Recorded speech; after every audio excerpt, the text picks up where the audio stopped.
Et bien le bonjour les amis, bien le bonjour ou plutôt bonsoir, il est très tard en France à l'heure actuelle, donc bien le bonsoir, hein. Et bravo au BTC, voilà, c'est tout ce que j'ai à dire.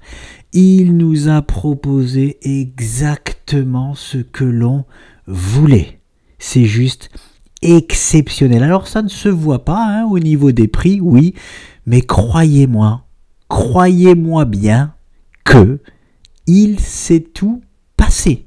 Voilà, c'est exceptionnel ce que le BTC nous a fait. Voilà, ça.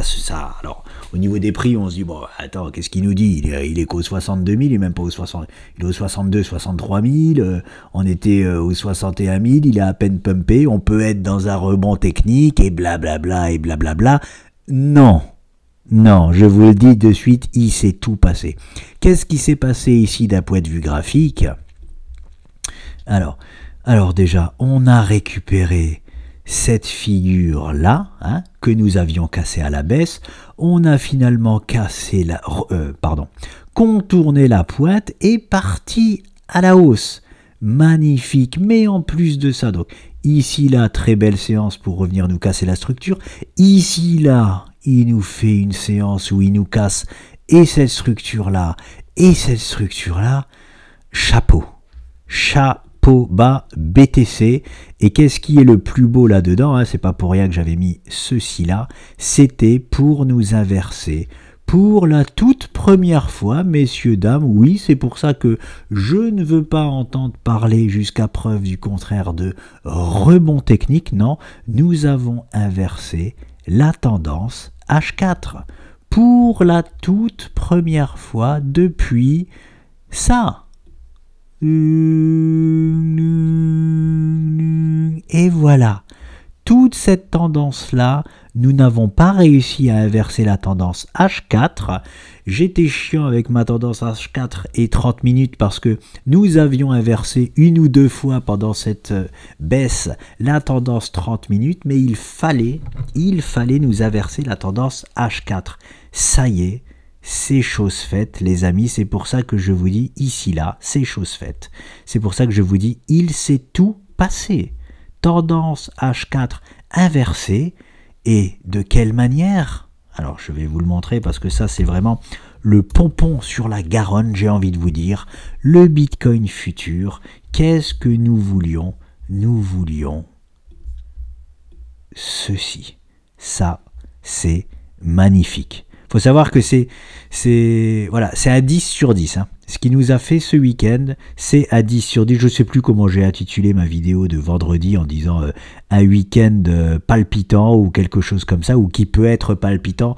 Eh bien, il l'a été. C'est génial. Il nous a ouvert un gap haussier. Maintenant, je vais faire comme d'habitude, c'est-à-dire anticiper les choses, ou en tout cas essayer d'anticiper les choses. Eh bien ce gap là, je le classe dans un gap de rupture.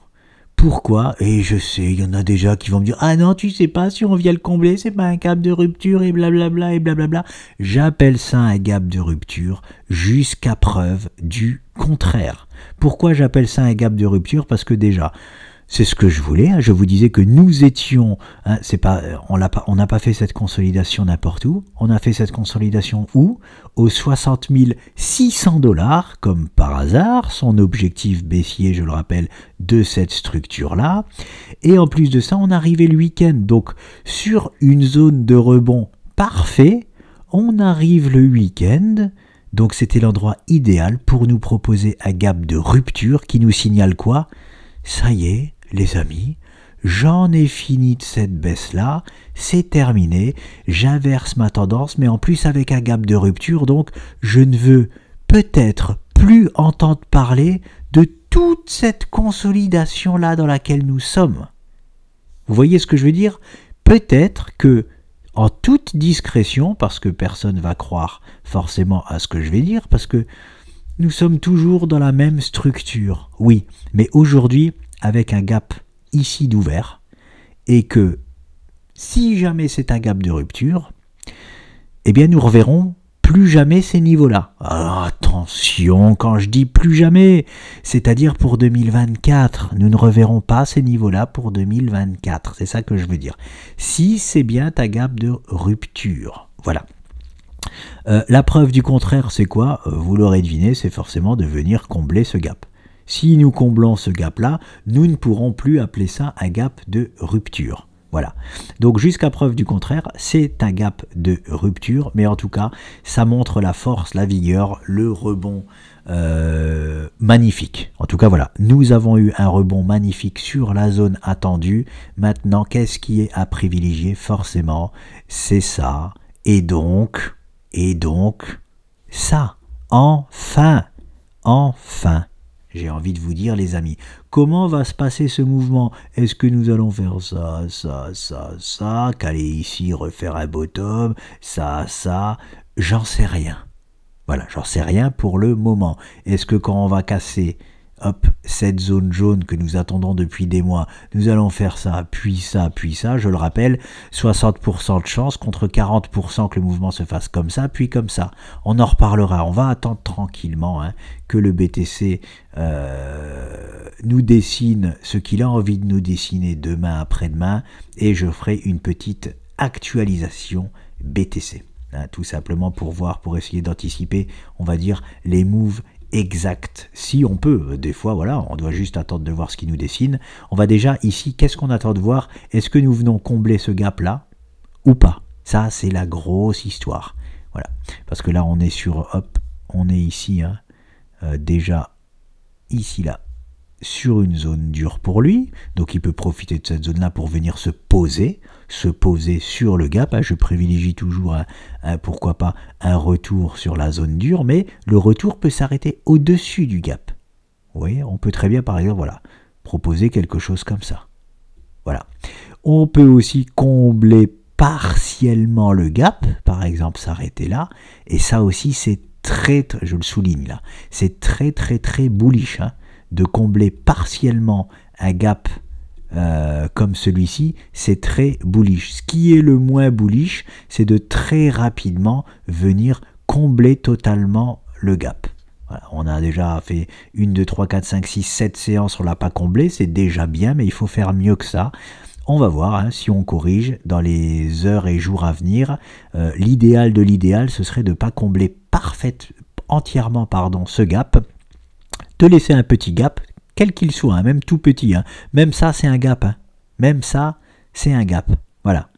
C'est pas parce qu'il il est tout petit, oh non on le voit même pas, non, ça c'est un gap aussi, donc voilà, c'est l'idéal. Après, même si on le comble totalement, c'est moins bullish, ça ne veut pas dire que on annule le rebond, attention, qu'est-ce qui ferait que le rebond est annulé? Très bonne question, je vous entends, vous croyez que je vous entends pas derrière vos ordinateurs? Eh bien regardez, ou derrière vos téléphones, c'est de recasser à la baisse ces niveaux-là. Ça, c'est tout ce que je vous dis là, du coup, à la poubelle. Il faut préserver ce niveau-là. Il n'y a qu'en repassant en dessous de ce niveau-là que nous invalidons le rebond. Voilà.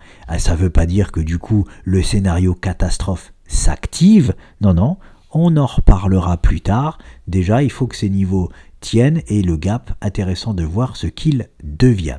Donc voilà, j'arrête de parler des futurs pour le moment. Ce qui nous intéresse sur les futurs, c'est uniquement ce gap-là. Donc nous verrons ça demain et après-demain, comment cela se passe. Je reviens sur notre bon vieux BTC classique, où nous avons absolument tout pété à la hausse, c'est vraiment génial. Donc ici, on peut revoir, est-ce que déjà cette zone-là, hop, va tenir? Est-ce qu'on va faire un retour ici, là, sur cette ancienne structure? On peut, voilà, on peut très bien faire ceci. Comme je vais remonter ça. Ici, les niveaux, et là, je vais donner les niveaux. Ici, c'est les plus intéressants. Il faut tenir les niveaux des 58 400 $. Voilà, même en méchant, et même si ça passe une seconde en dessous de ça, tout est annulé. Voilà. Pour ça, enfin, on a l'impression que c'est fragile, parce que bah oui, c'est fragile, il suffit d'une baisse et de retourner sur ces niveaux-là pour tout annuler, mais c'est pas si fragile que ça. On a quand même eu un magnifique beau signal de rebond. Hein. Donc, on est haussier maintenant, jusqu'à preuve du contraire, et ça fait tout simplement du bien. Parce que ça fait longtemps qu'on est baissier jusqu'à preuve du contraire, je le rappelle. Pour la toute première fois, on est haussier jusqu'à preuve du contraire, même en H4, 30 minutes. Donc pour faire simple, on est haussier jusqu'à preuve du contraire en hebdomadaire, en daily, en H4 et en 30 minutes, les amis. Toutes les planètes sont alignées for the moment. Voilà, et ça fait du bien. Donc vraiment bravo au BTC pour ce move et surtout de nous avoir ouvert ce gap ce week-end. Est-ce que j'ai autre chose à dire? Alors oui, il peut... Alors j'avais mis cette zone-là, oui, on peut très bien être bloqué tout de suite ici. Bah, on est déjà en train de bugger sur les très exactement 63 800 $, hein, c'est juste en dessous donc, de cette zone noire-là. Hein. Standard, maintenant on n'a pas fort à faire, on a inversé la tendance, on a fait le plus dur. Mais maintenant, il nous reste des petites résistances à franchir pour aller chercher notre niveau clé, lequel est, je ne sais pas si ça se dit comme ça, quel est notre niveau clé? Et là, forcément, je prends de la hauteur. Hein. Notre niveau clé, c'est là, hein. C'est là qu'on veut voir revenir le BTC. Et je rappelle la statistique. Je vais la poser, hein, encore une fois. Ma magnifique épaule, tête, épaule. Donc il nous manque ce move-là. Hein. Elle est belle, hein, je vous le dis déjà. C'est magnifique ce que je vais vous dessiner là.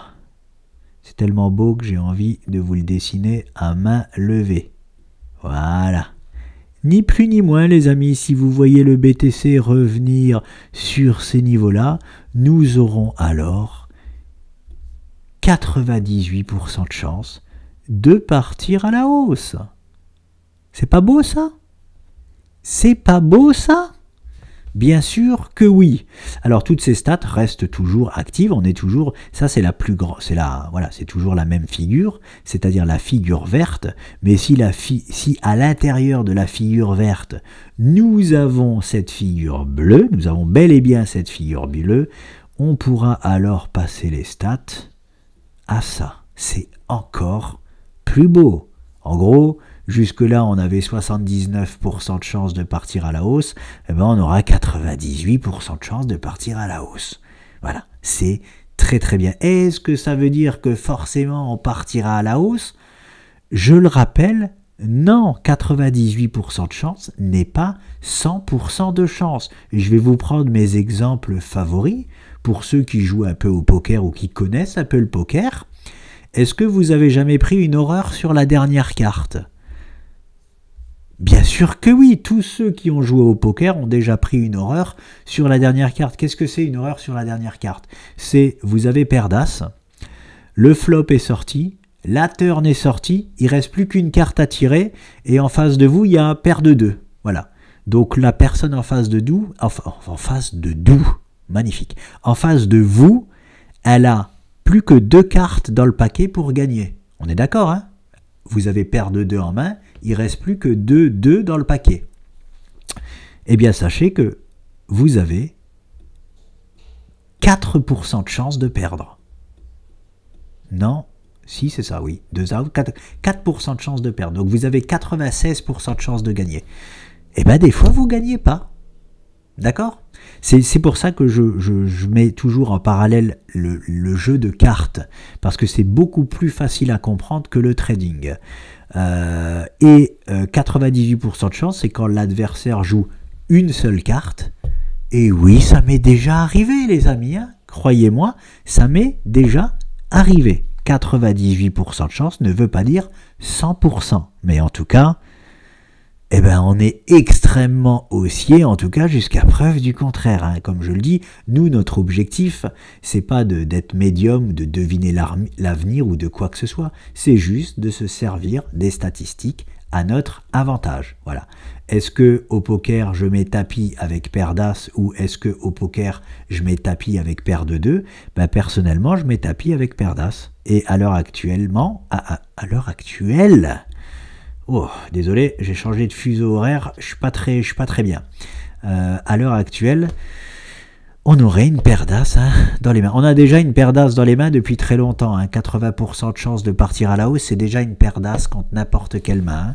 Ici, ça veut dire qu'il y a carrément le flop et la turn qui est sorti. Voilà, c'est tout. Et je vais m'arrêter là parce que sinon, je risque de perdre du monde. Mais voilà, sachez que bon, si ça vous dérange que je prenne des exemples avec les jeux de cartes, n'hésitez pas, mais c'est juste pour que vous compreniez que 96 ou 98% ne veut pas non plus dire 100%. Il arrive, des fois, on aura tort. C'est comme ça. Mais nous, notre but, c'est de se mettre dans le sens des statistiques, parce que sinon, le jour où vous tradez contre les statistiques, croyez-moi, c'est là où ça vous fait mal. Vous aurez des coups de génie, vous gagnerez une fois de temps en temps, mais la plupart du temps, vous perdrez. Et ici, le but, c'est de gagner la plupart du temps et de temps en temps, perdre. C'est ça tout le but du trading. Et je le dis et je le répète, je perds de temps en temps. De toute façon, vous le savez très bien, depuis que je fais des analyses, vous m'avez vu aussi perdre des analyses. Eh bien, je perds, oui, de temps en temps. Et des fois, ça peut être même souvent, parce que si on parie sur des stats de 60-70%, croyez-moi que plus souvent que prévu, on perd. Parce que 6 fois sur 10 de gagner, ça veut aussi dire 4 fois sur 10 on perd, et là ça devient souvent, c'est presque 1 fois sur 2 on perd. Donc n'oubliez pas que ça reste des statistiques et que personne, si vous entendez quelqu'un vous dire j'ai tout le temps raison au trading, je le répète, fuyez-le comme la peste, parce que ça n'existe tout simplement pas. Voilà. Je vous laisse les amis et je vous dis à très vite.